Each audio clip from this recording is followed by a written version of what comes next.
Hola, ¿qué tal? Bienvenidas al podcast diario de Mantrailing, un podcast pensado para todos los amantes del mantrailing, en el que comparto con todos vosotros mis experiencias, aprendizajes, noticias y curiosidades sobre esta apasionante modalidad de búsqueda de personas con perros. Soy Mónica Díaz Trías y os invito a acompañarme en este apasionante viaje. ¡Empezamos!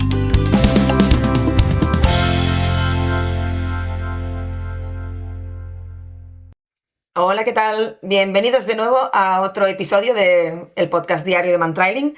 Esta vez para hablar de un tema más personal, aunque todos los temas que yo trato aquí en este podcast son personales, claro, porque son temas que me pasan a mí, cosas que experimento yo, etc.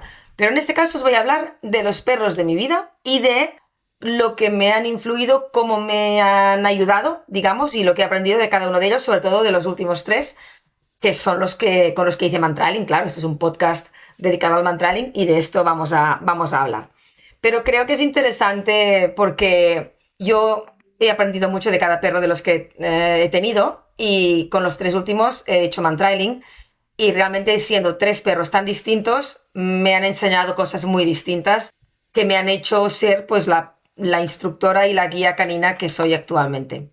Mi primer perro propio mío, digamos, no de la familia, etcétera, etcétera, es decir, el perro del que yo era la cuidadora principal, fue Brooke, un Bull Mastiff macho, además que no lo castré, o sea, todo, full equip. No hice mantrailing con él llegó a mi vida mucho antes, y bueno, era un perro que, debido a mi desconocimiento en ese momento del mundo canino, de la comunicación canina, etcétera, etcétera, vamos, de todo, prácticamente, pues era un perro poco reactivo con otros perros machos. Además, por mi insensatez al ponerle, cuando tenía 1 año y medio, pues al coger una galguita adoptada de Galgos 112 para que le hiciese compañía, sin pensar que eso podía hacer que cambiase él un poco de carácter, ¿no? Y fuese evidentemente y lógicamente un poco más protector, ¿no? Teniendo una hembrita a su lado, ¿no? De estos 2 perros aprendí muchísimo, como os comento, porque Brooke fue el que me hizo darme de bruces contra una pared, contra la realidad, de hecho, de tener un perro reactivo, que es lo que nadie espera cuando coge un perro, ¿no? Que sea reactivo. Y bueno, resultó ser un poco reactivo, pero son 65 kilos de perro reactivo, con lo que a poco reactivo que sea ya es bastante. Con él empecé a meterme en profundidad en el tema del mundo canino, de la educación canina, etcétera, etcétera, porque necesitaba entenderle, y era o dar un paso hacia adelante y formarme yo y mejorar yo como tutora, o abandonar, y eso no era una opción. Pero él me ayudó mucho a comprender y empatizar a las personas que tienen un perro reactivo, sea por el motivo que sea. Con él hice algunas cositas, porque con él estuve viviendo en Italia, junto con la galga, que ahora os presentaré, y tanto de uno como del otro aprendí un montón cuando estuve viviendo allí.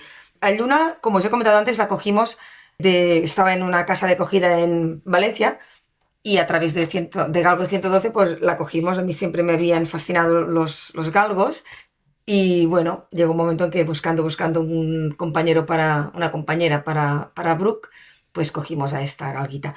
También de la manera más inconsciente, diciéndole a la asociación simplemente: no me importa nada, yo solo me gustaría tener una hembrita, no me importa el color, no me importa la edad, que sea un poco mayor que mi perro, y que esté esterilizada.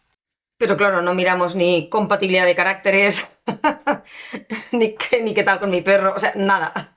Pero bueno, funcionó muy bien. La verdad es que también fue una perra súper, súper interesante. Los que la conocían sabían que tenía mucha personalidad, y con ella aprendí. La cosa más importante que aprendí de ella era a soltar. A soltar, porque era una perra que necesitaba correr. Tenía 3 años, entre 3 y 5, ya sabéis que eso va como va. Yo aprendí a eso, a dejarla suelta y a darle esa libertad que ella necesitaba, y que yo, cuando regresaba a mí con los ojos brillantes y un palmo de lengua, pues yo veía que era feliz, y entonces yo intentaba buscar espacios y momentos y sitios adecuados para darle esa libertad que tanto necesitaba, y me enseñó muchísimo en este sentido. Con estos 2 perros fui a vivir unos 3 años a Italia, al norte, y allí tuve la gran suerte de coincidir o de conocer a una educadora canina, que era la persona que me cuidaba a Brooke y a Yuna cuando yo tenía que bajar a Barcelona, y que tenía que bajar a menudo Además, yo subía allí a Italia con mi perro Brooke diabético por un problema con un medicamento, una reacción adversa, que se le cargó el páncreas, que eso sería otro tema, bastante interesante también, pero bueno, allí encontré mucho soporte a nivel veterinario también para eso, en ese momento fue una pasada. Esta chica me ofreció todo un mundo de posibilidades de acompañarla en sus sesiones, acompañarla a hacer clases de temas de olfato, es donde aprendí la mobility, en fin, fue una pasada. Y empezamos a hacer cositas de rastro, digamos, para buscar objetos, etcétera, etcétera, ¿no? Que es lo que decía yo, con salchichas en el suelo, etcétera, etcétera, ¿no? Lo típico, sin nada más, ninguna aspiración, solamente para divertirnos. Pero bueno, allí empecé a aprender cosas de olfato.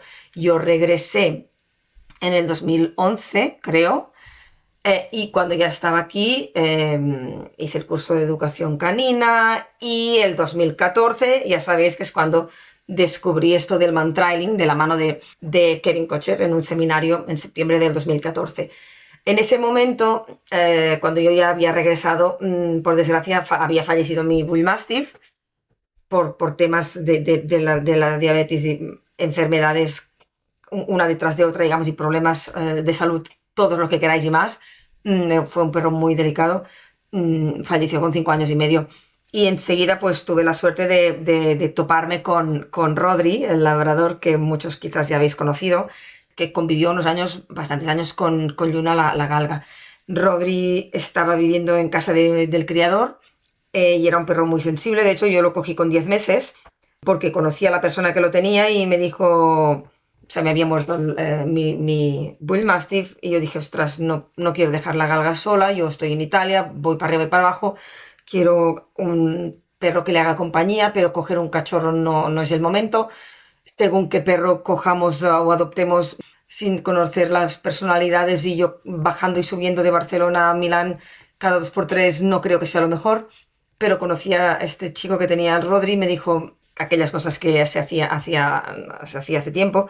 Teníamos mucha confianza, me dijo, si quieres llévatelo, le das toda esa experiencia. Él me conocía perfectamente porque yo había ido muchos años a clases allí haciendo un poco de educación, etcétera. Dice, llévatelo, él aprenderá un montón de cosas contigo y ya está. Y si no quieres integrarlo permanentemente en tu familia, pues no pasa nada, le buscamos familia. Pero obviamente se quedó con nosotros pues para siempre, ¿no? Rodri fue un perro extraordinario. Y fue el perro con el que empecé mantrailing. Era un perro, como he comentado antes, un poco inseguro.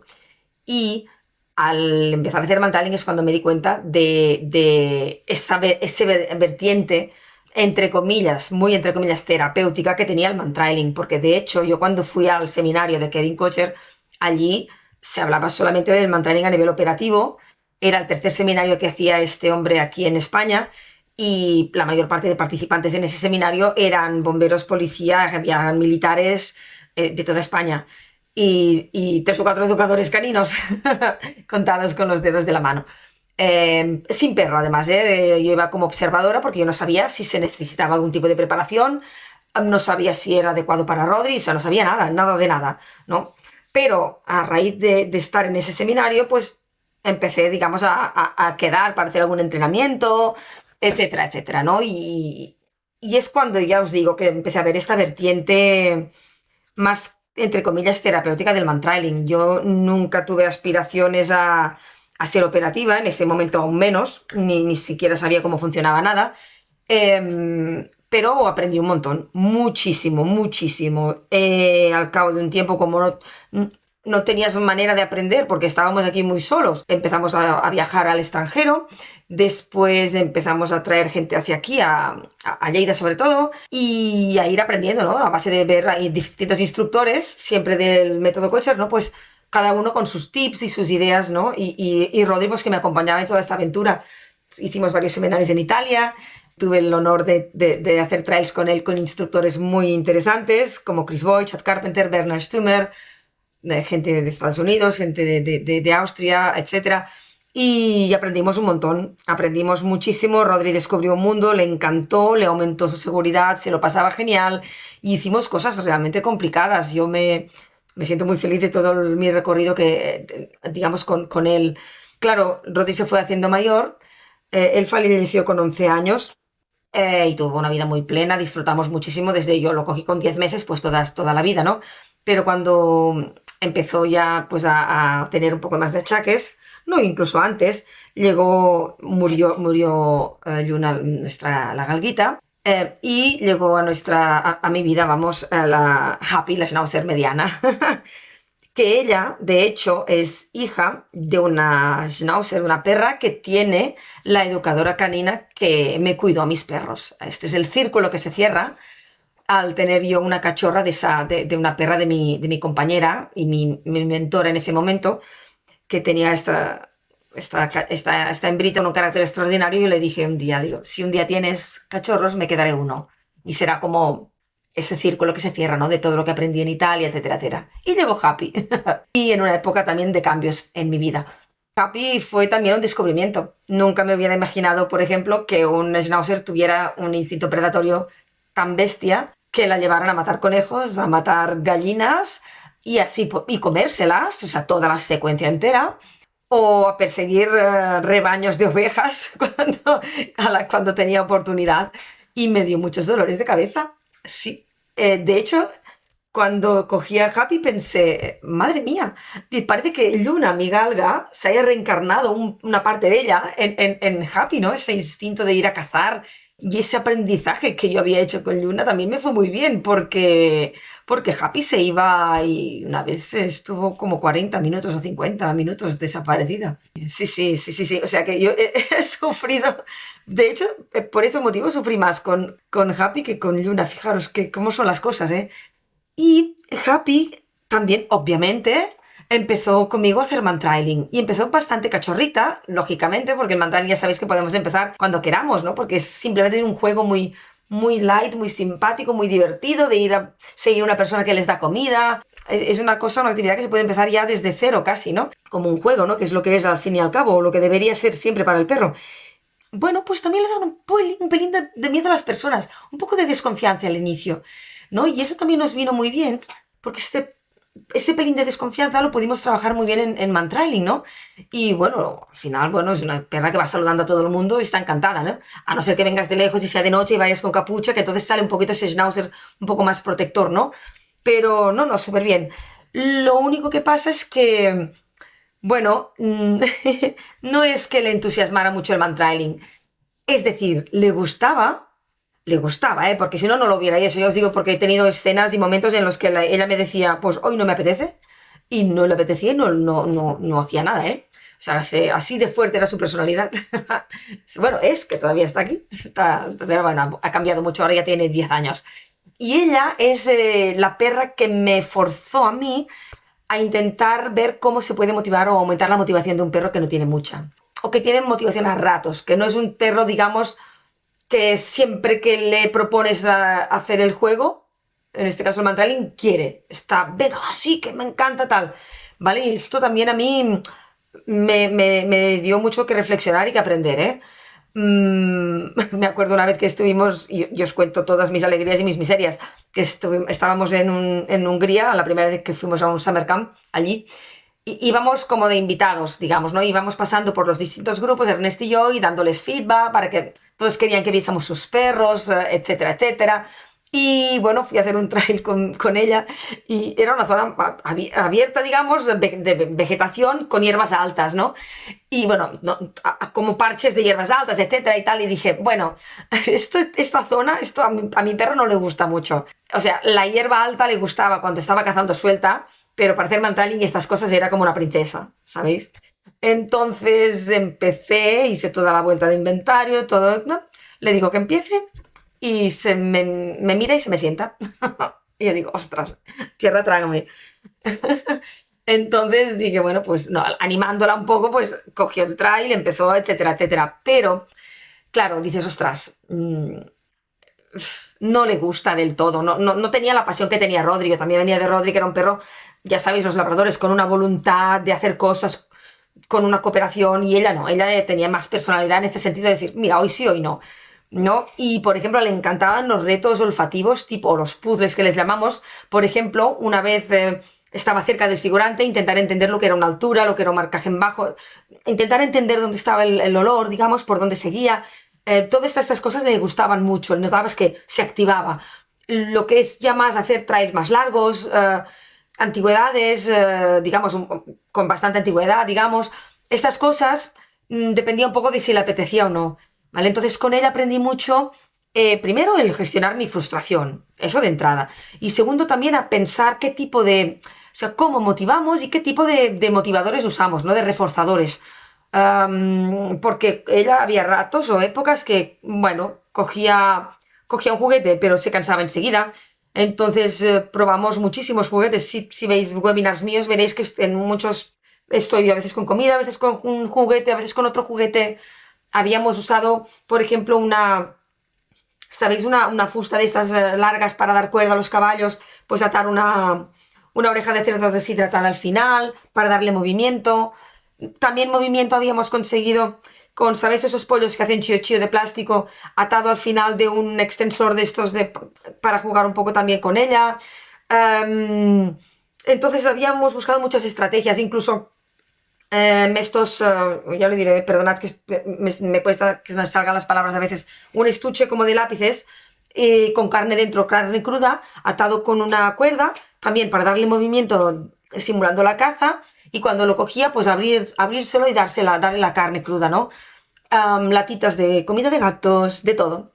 Y bueno, pues nada, y fuimos yendo, y fue yendo bien, y hice cosas muy chulas, también viajé al extranjero con ella, y ya os digo, sin tener esa pasión, ¿no?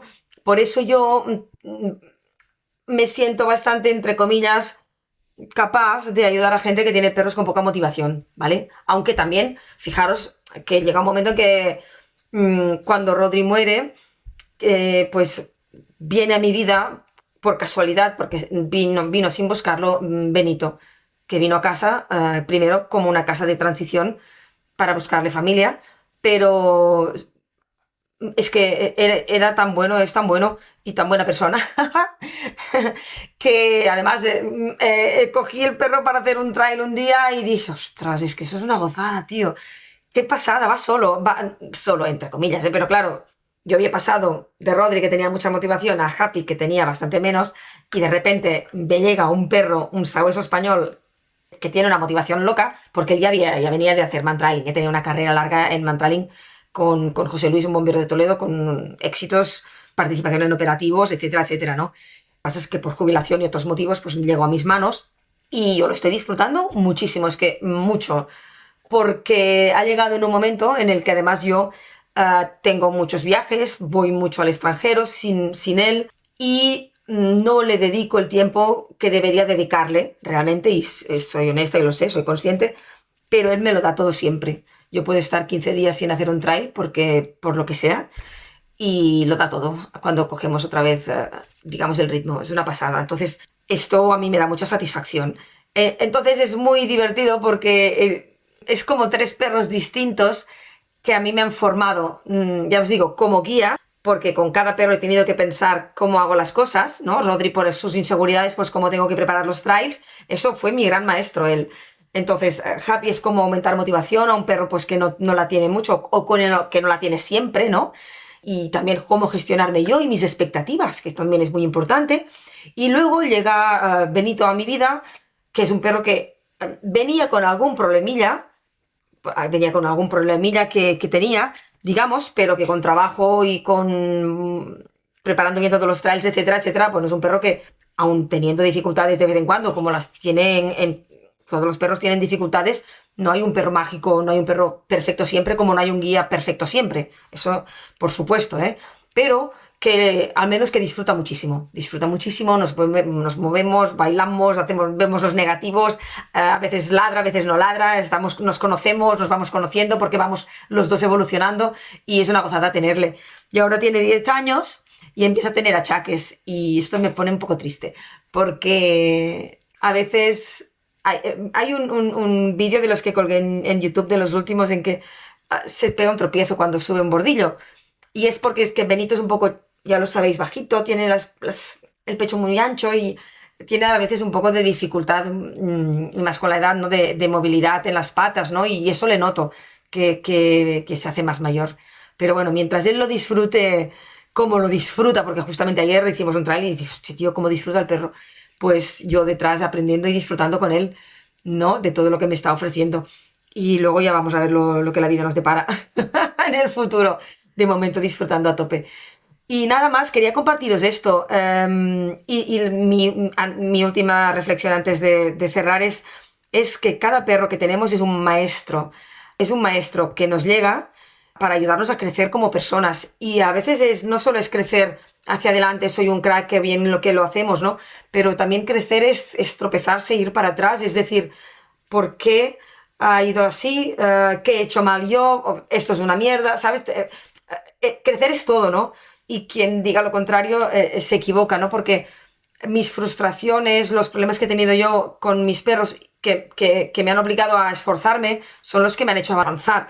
Si yo hubiera tenido perros perfectos siempre, quizás no estaría aquí porque no tendría el bagaje y la experiencia que tengo que me encanta compartir con la gente, ¿no? Y que me ayuda bueno, a poder dedicarme a esto. Al fin y al cabo, esta es mi pasión y esta es mi profesión, ¿no? Y es gracias a esto, todo lo que me han enseñado mis perros. También los dos primeros, Brooke y Luna, que no hicieron mantling conmigo, pero que me enseñaron muchísimo de dos razas magníficas y de mí misma. Aprendí muchísimo de mí misma también con ellos. Pues nada, disfrutad de vuestros perros. Si veis que a veces les cuestan las cosas, no lo tengáis en cuenta. Reflexionad más bien vosotros si podéis hacer las cosas un poco mejor para vuestros perros. Sed muy tolerantes con ellos, porque ellos son muy tolerantes con nosotros, siempre. Nada más y que vaya muy bien.